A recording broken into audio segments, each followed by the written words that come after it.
So now when we achieve that house, 4 fundamentals and 3 lines on the top, we can start dealing with our cello emojis. These emojis take care of left hand, right hand, and general body, which means general body, both 2 hands and the body movement. Naturally, after moving from the house into the emojis, I would like to start by talking about body posture. So the next 4 emojis are going to help you to achieve those 4 fundamentals. We are now going into more details. Number 1 is the tiger. Why is a tiger? I love watching National Geographic. And when I watch that channel, I love watching those tigers just running, and then jumping on their food and killing it. It's just beauty of nature. And when you look at that tiger before jumping, the tiger would never lean backward. It will never be like, sure, life is good, now let's jump.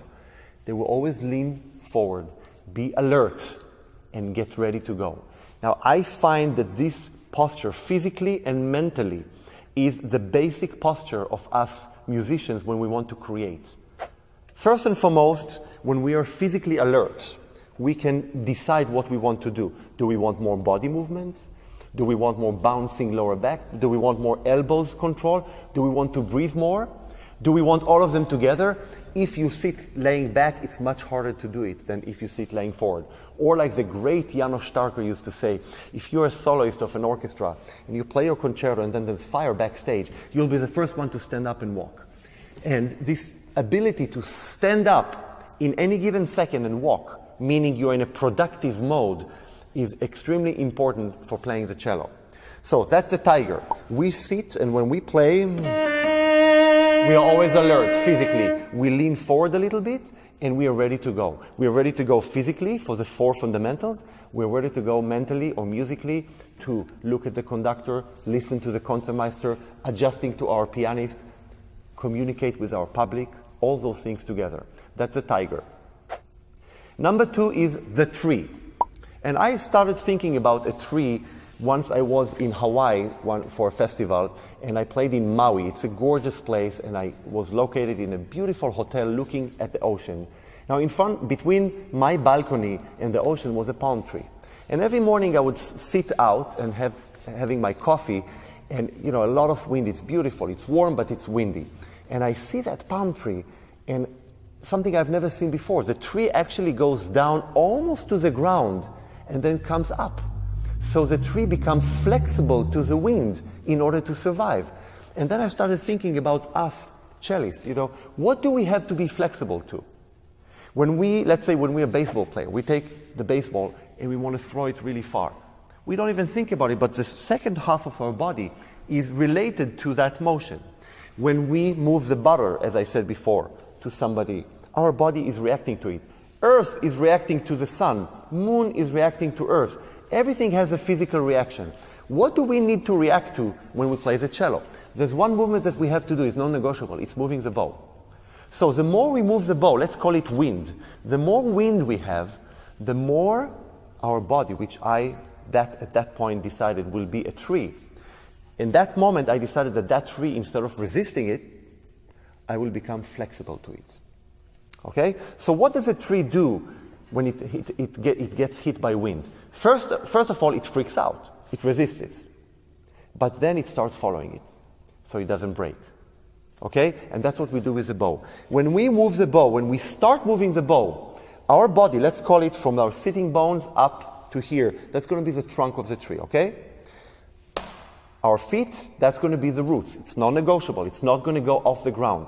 As you know, many of us cellists, we express our emotions by lifting the roots. Many cellists will play and they would lift the roots and then they'll forget to put them down. And the whole performance are on their tippy toes. Now, that's very hard for your body. You cannot be productive when you do that. So, the roots are planted to the ground. It's non-negotiable. Now, the trunk of the tree, from your sitting bones up, that's when it becomes interesting and fun. First, we're going to start by resisting the movement of the wind, the bow. So, if I play the beginning of the bow on a down bow, the trunk of the tree is going to go against the direction of the wind. But as I feel the resistance starting to break me, I follow the wind. Follow. Resist. Follow. Resist. Follow.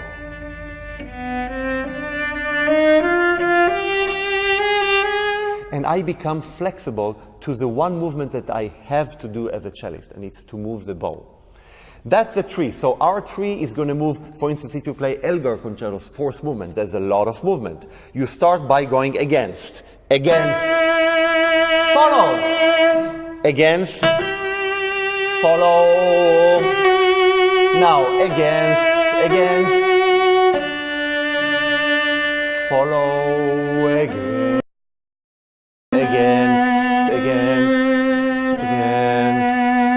follow,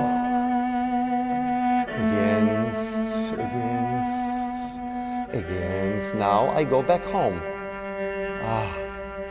And it feels really natural. Now, it doesn't have to be scientifically like what I just did. I mean, eventually when it becomes part of your blood system, you become like a tree, and this becomes like wind. It's just nature.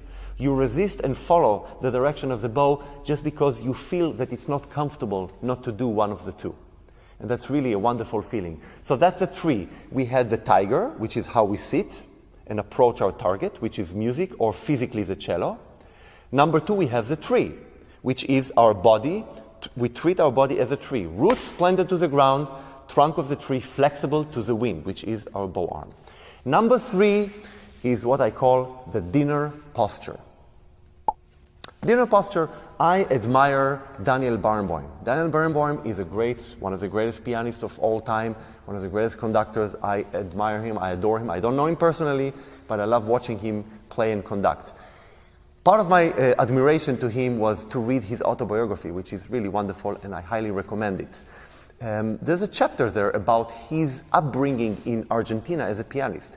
And he talks very shortly, very briefly, about his one and only piano technique lesson, which was with his father when he was 5 years old. So I'm reading it casually, and then he says something very interesting. He says, my father told me to sit in front of the piano as if, I'm going to put my cello down, to sit in front of the piano as if I'm eating dinner comfortably, to put my hands on the piano as if I'm holding my fork and knife, and to eat or to play. That's it. That was my piano technique lesson forever. One and only one. And I'm reading it and I said, wow, well, he's a genius, he doesn't need technique lessons. But then I think about it, dinner posture. What does that mean? I'm a cellist, I'm not a pianist, so it cannot be fork and knife. But what if I use the same fork as an analogy to my bow, and then instead of a knife, I'm going to use my hand as holding a glass? So I'm starting to play with it. I'm taking my cello away. This is not a cello lesson. I'm thinking, how would I sit and eat comfortably, let's say, and watch TV, God forbid. Yeah? Sit, have my plate here, and let's say I have a steak, or you're a vegetarian, you have pasta, and you're eating your dinner. If you're under 21, you have water. If you're me, you have wine, and you sit there and you eat your dinner. And you stick your fork into the steak and eat. And then I started looking at my fork. Okay, let's analyze it. Dinner posture. So how do I hold my fork and feel comfortable? Forget about cello now. I hold my fork and I watch TV. Then I start looking at my elbow. Yes, my elbow, back to the house, the four fundamentals, my elbow is lower than the palm of my hand. That's comfortable. Again, I'm not connecting it to cello yet. My wrist is always broken a little bit upward, like a bump. There's a little bump here. Very gentle one. It's not straight. It's not breaking downwards. It's just hanging. I'm hanging with my hand.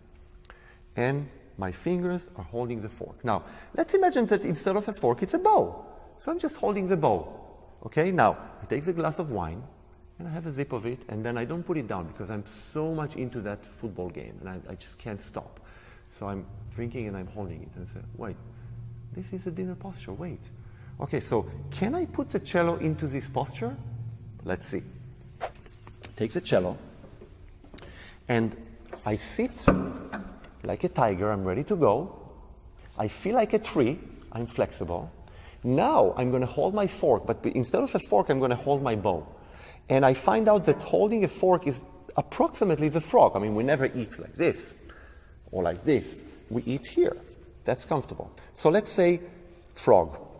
Now, where's a glass of wine? I'm drinking the wine, then I put it down. And it's around the fourth position. And I look at it and I say, you know what? Actually, I always felt that playing in the frog and the fourth position is the most comfortable way to play. Of course, we can't do it always, but we wish it would be. Like if I ask a student, what is the most comfortable note on the cello for you to play? 90% of the time they'll say B flat, second finger on D string. Sometimes they'll say D, A, C. You know, it's around this area.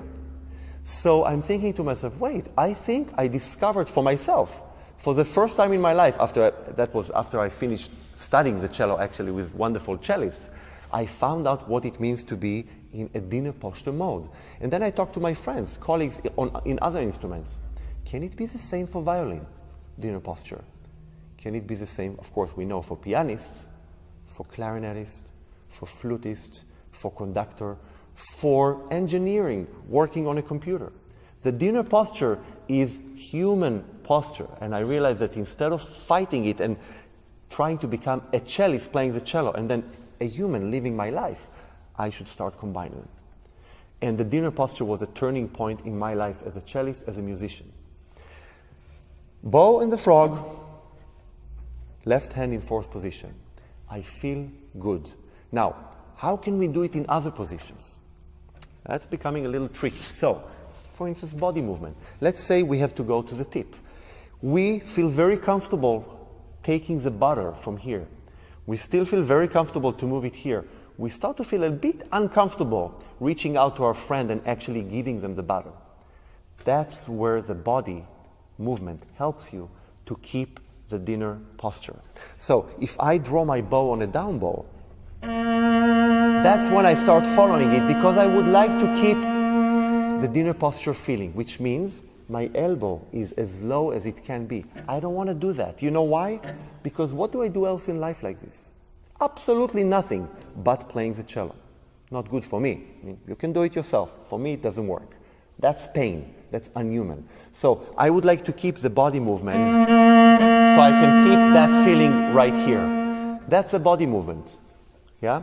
Now, if I play in a high position, let's say I play a C, a low C here,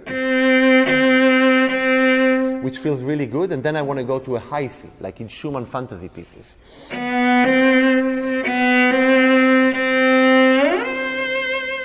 So what do I do to keep the body movement? Now we're entering the next emoji that's going to help us. It's called the door hinge. Yeah. Now, by now you might think I'm crazy, but if you don't, or if you do, keep with me, because by the end of it you might enjoy the cello more, playing the cello. Door hinge. You know, when you open a door, you never think about it. You know, just open, close, fine, you live your life. But when you think of that door, if it doesn't have that hinge that is helping it to turn out and inside, it cannot be turned. Now, again, I'm asking myself, what is my door hinge when I live my life? Forget about cello. Let's say I'm sitting here and I want to reach out to get the glass of wine that I'm going to use for my dinner, or the glass of juice, and I just reach up there. You know, I just want to take it. You know, I don't even think about it. Watch it, reach it, stop. What do I do with my hips? My hips, not only that I turn to the left side, my hips are becoming a door hinge. They're helping me to go up there. Try to do it without your hips. Like, it's really painful. Yeah? So I'm reaching for my glass. Or let's say this left hand, you know, I'm lefty, and there's something right there. There's the nuts or the Doritos, and I'm watching football, and I really want Doritos. So, you know, my cello is not here. Watching football, and Doritos is right there. I want to grab it, yeah? I want to grab it. My hips are helping me. It's not only that my body is turning, I'm also turning my hips. Now, let's think about it. What happens when we get out of the comfort zone of the dinner posture? Let's say we go down to the first position, which people mistakenly think is easier than fourth position. You know, I'm reaching for the glass now. I'm reaching for the glass. Now let's say I'm going to a high position. I'm reaching for the Doritos. See, I'm doing it with my hips. It's so easy. Let's say I'm playing my beautiful B flat. Now, I'm going to go down to E flat. Now I'm going to go back to B flat. Doritos, glass of wine. Yeah, I'm reaching out, reaching in. My door hinge saves me and keeps me in that mode of dinner posture. Okay, so if I play, again, I go back to the Schumann fantasy pieces, first movement, there's this big jump that we all freak out. Now, I'm going to help the shift with my hips, with the door hinge, turning. Now, turn your hips.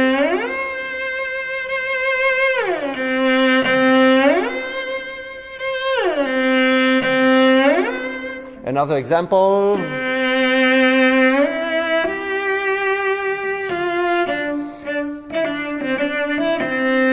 Now, my hips.